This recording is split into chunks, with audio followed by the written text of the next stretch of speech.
Hello, today I'm joined by two writers whose books take on some of the signal shifts of the 1990s.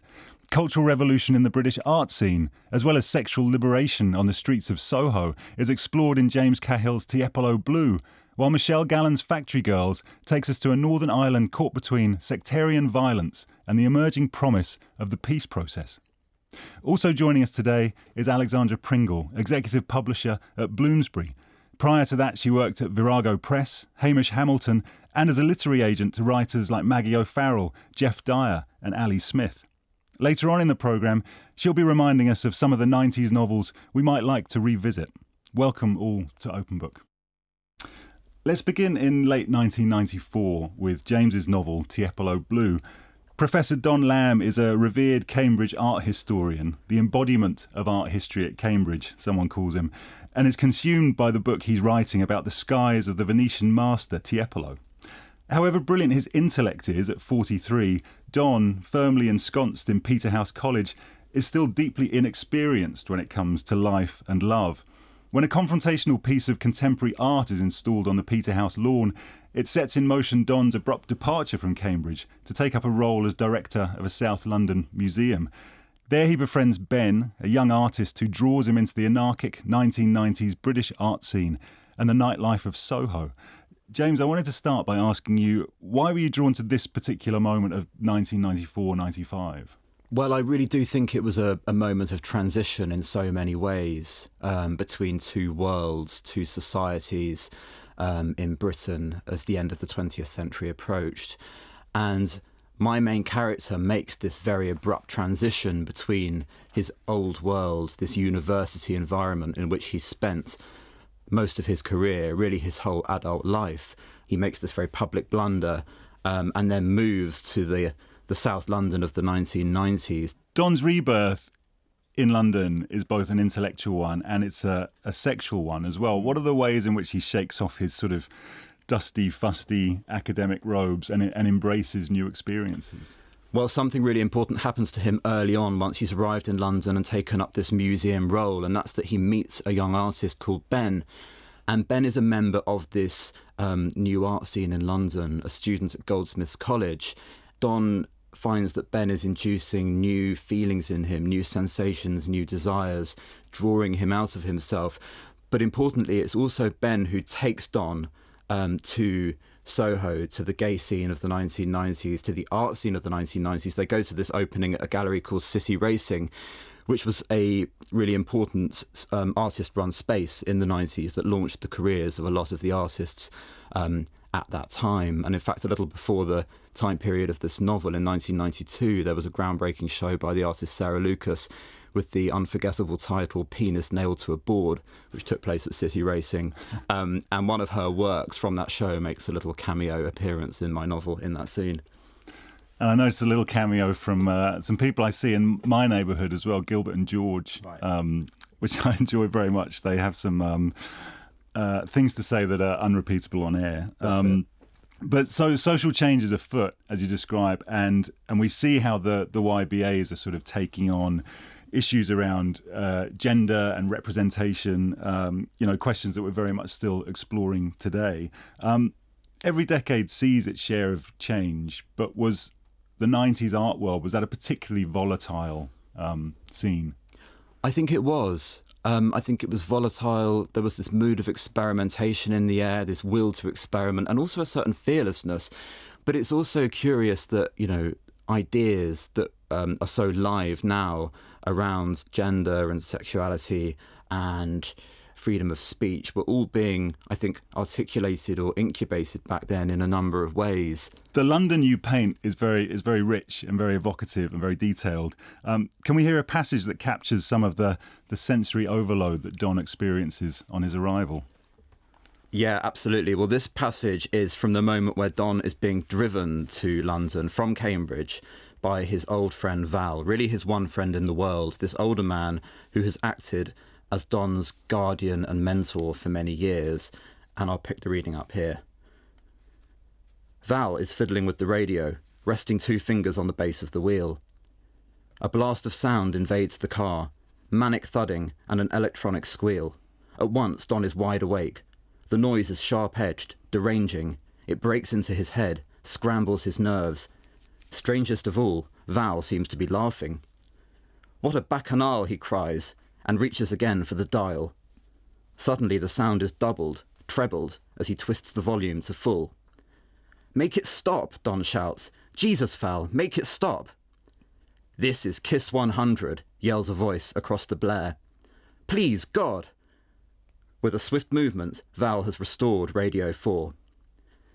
"Really, Don," he says with a sigh, "there's a lot you'll have to get used to, living in South London." The restoration of Radio 4, we can all breathe. We can all exhale. Order restored. Thanks, James. Can you stay with us? Because I have more to ask you about your book and about the 90s. But first, I wanted to bring in Michelle Gallen, who joins us down the line from Northern Ireland. And I want to contrast Don's steamy summer of reinvention with a very different 1994 summer across the Irish Sea, where Maeve Murray is awaiting her exam results in a small border town, a town which has been scarred by years of paramilitary attacks and reprisals. And she's desperate to earn money while she waits for the results, which she hopes will propel her to University College London. So she and her friends, while they're waiting for their results, get summer jobs in the local shirt factory where Catholics and Protestants coexist in uneasy proximity. Michelle, could you start us off with a reading from the book? I can. So this is a reading from when Maeve has just entered the factory and she's trying to adjust to, as you said, working with Catholics and Protestants. And as a Catholic who just went to school with all Catholics and Catholic church, Catholic shops, Catholic everything, she's trying to get to grips not just with that, but also with the factory system. And she's been introduced to the idea of targets. And in Northern Ireland, targets were literal targets for bullets and bombs, and she's trying to adjust her whole mindset to the idea of a target being a kind of factory, like a goal in a business setting. The next day, Maeve listened as a couple of lifers whinged about missing their targets. Though factory targets were a whole new thing for Maeve, she was well used to the general idea of targets. I mean, she'd grown up classifying buildings, institutions, organisations and people into types of target, which included the popular categories legitimate, soft, high profile, intended and unintentional. Wally Fraser, for example, was a full-time member of the Ulster Defence Regiment, and he came from a long line of what Maeve's mum called deep Protestants, a title they'd earned a century ago when their ancestors had drowned 3 Catholic sheep rustlers in a water trough in this town centre. Now, Willie was clearly a legitimate target. Jodie Johnston was a part-time police officer and a postwoman, making her both a legitimate and a soft target. The IRA got her one Valentine's morning when her route was longer and slower than usual because of the glut of cards in her bag. Then there was 17-year-old Catholic Hugh Devine, shot dead the week after he got his driving licence, as he filled in for Simon Frost, a Protestant breadman and part-time soldier. An unintentional target. British politicians were easy, being both legitimate and high profile. Any shop, takeaway, garage, company, human who supplied the British Army or RUC with foods, goods, services, they were all legitimate targets, as were court buildings, army bases, police barracks, and all associated aerial and road vehicles. But factory targets were a whole different story. For a start, they were shared. Tigs and prods had to hit the same level to earn the same money, and they weren't soft. Thank you, Michelle. I think looking back, asking someone about what defines Northern Ireland in the 90s, someone might think of 1998's Good Friday Agreement. But back in the 1994 of Factory Girls, was that something that still felt a long way off? Absolutely. I spent the summer working in a shirt factory and it was a really intense environment. I grew up in a very small town. It was a very troubled town. And I can remember feeling really interested in the fact that I'd spent so long in this town where I knew everyone and everyone knew everything about me and all my business. And yet I walked into a factory where about half of the workers were strangers to me. I mean, people I may have seen on the news after a murder report, pretty much acts of violence. And you had to suddenly, work in this environment, work together, everybody making a little piece of a shirt that eventually ended up being a whole shirt that we then sold, mostly to Marks and Spencer's and, the different British chains. It was a really intense sort of complicated environment, and yet it was really, really good fun. Behind the scenes, the peace process was kind of grinding its way towards the first IRA ceasefire, and that then was followed by the loyalist ceasefire slightly later in the autumn time. But what we were obsessed with, that summer was our own wee life. You were obsessed with the same music that people were hearing over in London. You were obsessed with the same cultural things. I mean, the Channel Tunnel had just opened, right? I mean, we also had Riverdance. We had a bit of cross-border stuff going on. Ireland had won the Eurovision again. There was a lot of excitement. And I remember as well, Ireland were in the World Cup and England hadn't got in. And we were like, sure, we've already won. If England's not in and we're in, sure, we've won the World Cup. So it was one of those really intense, interesting summers. But again, when Ireland were playing in the World Cup, I mean, loyalist paramilitaries went into a wee bar in Loughlin, Ireland, and shot a lot of people in the pub who were watching the game. It was a very intense summer, and I felt that putting girls, and sort of very young girls, trying to get out, trying to escape into that cauldron, it just fascinated me. Well, yeah, that's interesting because the young characters, these girls at the heart of the novel, they have such vitality and courage, a courage that they wouldn't necessarily identify in themselves, I think, at the time as courage. But there are really dreadful events described in the book, but it's not grim. There's humour and there's hope. Was it important to you that the book communicate a kind of joyousness alongside these grim events that are unfolding? I think we worked really hard to have fun. I think given the situation we were in and the things that were happening around us, you had to try really hard to have hope and to have joy and to have humour. And I think it's not easy. And I think it's not easy to have joy and hope and humour alongside the grief and the sorrow and the darkness. And there's kind of a really fine line to tread in real life, to kind of not let yourself go too deep. You don't want to drown, and on the other side you don't want to be disrespectful or take away from somebody's pain. So it was I think I grew up with people who handled all of that beautifully. And to go back to the factory, I mean, it's such a brilliant setting because you've got an exploitive female workforce, you've got an exploitative English boss. Is it kind of the society of the time in a microcosm? It is, yeah. And I think one of the things I really quite enjoyed when I was writing the book is that there's lots of women of different ages. And I think the complexity of these women who've been through very different things, through very different generations, and who are quite tough. I mean, they're quite abrasive at times, right? But they all do seem to use their experiences kind of to help everybody along. And I think one of the big things one of the things I learned about working in the factory is how much everybody does have to work together to get something done, to earn your money, to make sure your factory doesn't go under, to make sure that, you do have this financial security. And all this attention you have to put into that. And then you have bosses at the top, maybe whose interests are not specifically aligned with yours or the community you're growing up in. So the idea of union is quite interesting to me. I mean, the United Kingdom being a union that's definitely been interrogated quite strongly in Northern Ireland. But the idea of a union as well in a factory where you've got workers who actually put your differences aside to both earn money, but to create some stability, to create a community for yourselves is quite important. I'd like to bring James back in, but I'd actually like to ask both of you this question. But James, to you first. We're talking about the 90s, and I really loved in both these books the sort of era-specific cultural signifiers, from Kiss FM to Catching Up with the Neighbours omnibus, and characters trading early impressions of Tony Blair, which again aren't repeatable on air, I don't believe, if I'm remembering correctly. In writing them, did you find, James, that your own memories were sufficient to the task, or did you develop ways of immersing yourself in the time as a way of research? Yeah, I think it was both. And I must just say, I really enjoyed in Michelle's book those little 1990s cues, those pointed details that you get, whether it's the fact that the characters wear fleeces a lot or, Doc Martens shoes. And I was also relying on early memory. Fly posters on walls in South London, music events. I remember Alicia's Attic before I knew what that was or who they were. The words really imprinted themselves on my mind. And then just the sort of the bigger atmosphere of 1995, the sweltering heat wave, what Brockwell Park was like when I went there as a child.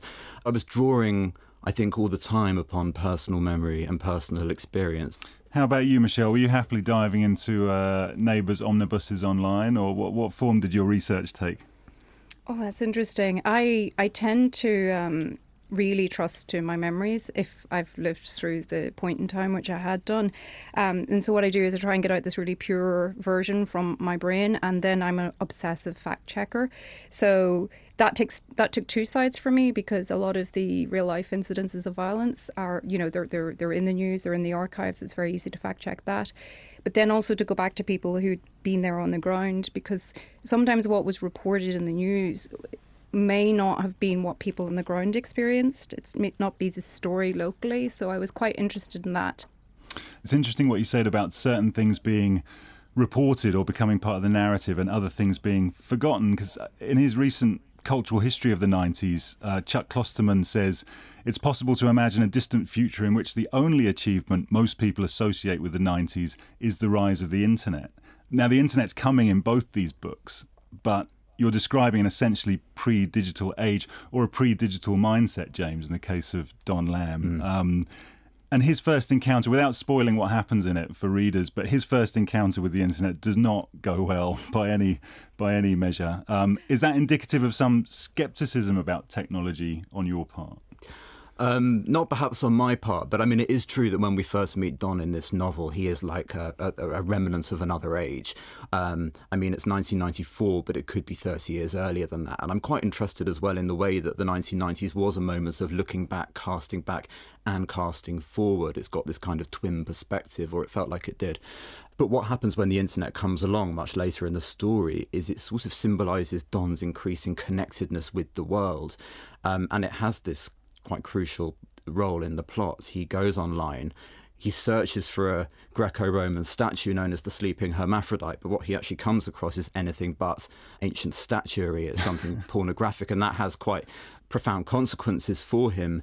But actually by this time in the story, the line between art and sex, between pornography and life, has kind of dissolved. These lines, these borders or boundaries that have defined his thinking up until this time are beginning to dissolve. So I think the coming of the internet does actually have this important metaphorical role in the story.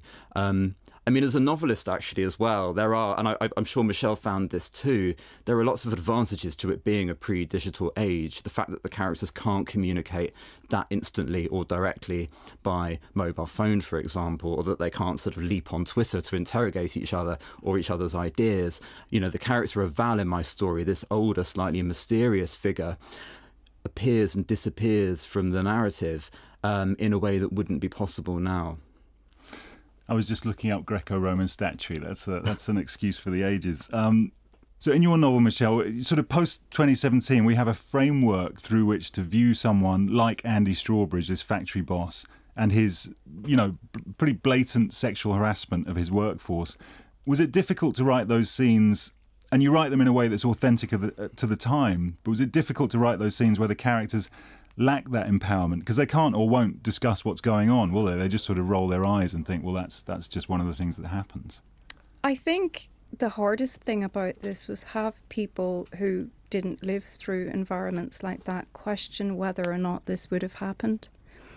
I saw a lot worse than what's in the book and experienced worse than what's in the book. And I just think it's incredible that if you don't have this up on a YouTube video, or if it wasn't reported in a BBC archive somewhere, that somebody thinks things like this didn't happen or could not have happened because your worldview has shifted so far.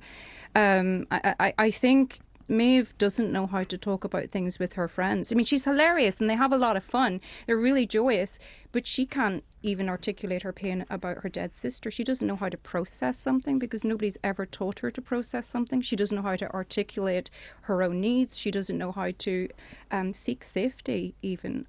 Well, I think we've heard a lot about changes that were afoot in the 90s, and I'd really like to bring in Alexandra Pringle now. She was at the forefront of change in publishing throughout the 1990s. Alexandra, looking at the disruption experienced in the art world that we see dramatised in Tiepolo Blue, was it a similarly revolutionary time in publishing? Publishing itself was in a ferment at a time of revolution. I think less so interestingly, in terms of what was published. So what was happening in publishing was that the corporations were hoovering up the small imprints and creating great big conglomerates that we now know. I mean, publishing is pretty much run by 2 or 3 conglomerates, but this was happening then, and it was a sort of death of independent publishing, and that luckily there are very small publishers that are now emerging, but it was in some ways a sad time, and a lot of editors like me jumped ship and became agents to get out of what was going on then. Well, some big changes had occurred by then. The late 90s saw the start of the Women's Prize for Fiction, which has just been won this year's edition by Ruth Ozeki, a writer who actually began writing in the 90s. What impact did that prize have on publishing? It was enormously important and still is enormously important. But what was extraordinary was the fury with which the news of it was greeted by the literary establishment and the press. It was launched because in 1991 there was not one single woman on the Booker Prize shortlist. And actually, if you look at the whole decade, I think there were 3 women that won the prize in the entire decade. So it was a pretty shocking arena that the Women's Prize started in.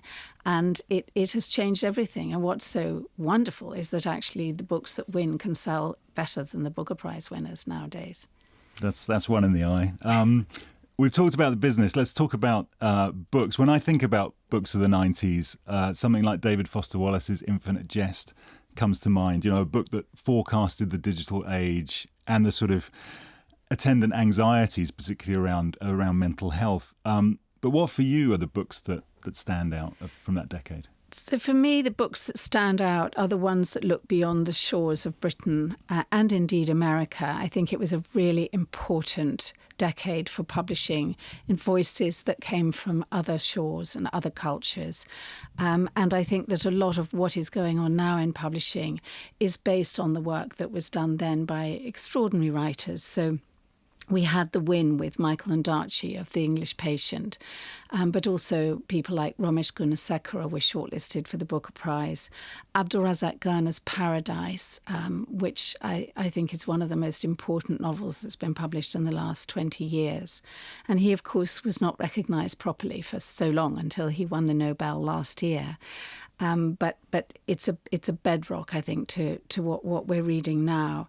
Of course, The God of Small Things. It was she actually won the Booker Prize, and that was a life-changing book for many people. But Rohinton Mystery, Jhumpa Lahiri, Adaf Suef. It was such a rich time for these books that were published, I think, because they were wonderful books, because they were beautiful books, rather than for reasons of balance and diversity, which are really important now, but they were arrived at in different ways in that decade. Yeah, that's a variegated reading list. James and Michelle, were there 90s novels that you returned to, or perhaps ones that you read for the first time when you were writing your books, James? Yeah, there were. I mean, just one that springs to mind is Donna Tartt's The Secret History, which I think just so vividly captures what it feels like to be at university in a group of people who you're beginning to learn about, to find things out about, but who you can't see in the round, who you don't know completely.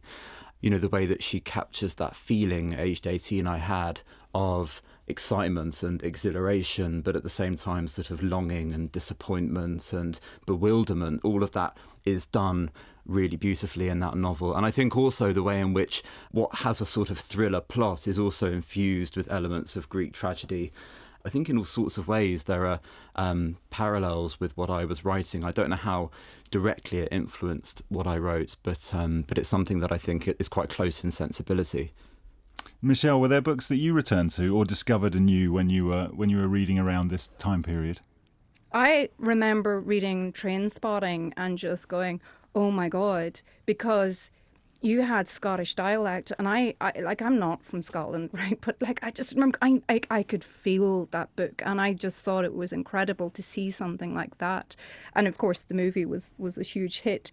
And then in the last part of the 90s, when I was living in London, that was kind of interesting to me because it was the first time I was reading books outside of a library, right? And I remember when Borders opened up on Oxford Street, and no library I'd been in my life, no library had a gay section. I just remember going in and buying all these books because my mummy wasn't going to see it. Nobody was going to see that I had this pile of books. Nobody was going to say you can't have that. Nobody was. I mean, I know it was a curated experience, but for me, for the first time, I could walk in somewhere and just buy these books without feeling judged. That experience really mattered to me. Yeah, that's wonderful. As a ex-Borders bookseller, that's heartwarming. And one of the publishing phenomena of the decade was Bridget Jones's Diary, Helen Fielding's book, which sort of triggered a wave of women's fiction that I think was both critically and commercially successful. Thinking about it like that, is it possible to draw a line from Bridget Jones to the success of, say, Meg Mason's Sorrow and Bliss, a book that came out last year? Completely. I don't think any of it would have happened without Bridget, although I think with Meg Mason, she's much closer to writers like Miriam Taves, who wrote All My Puny Sorrows, or indeed the absolutely phenomenally good Cassandra at the Wedding by Dorothy Baker that was published in the 1960s.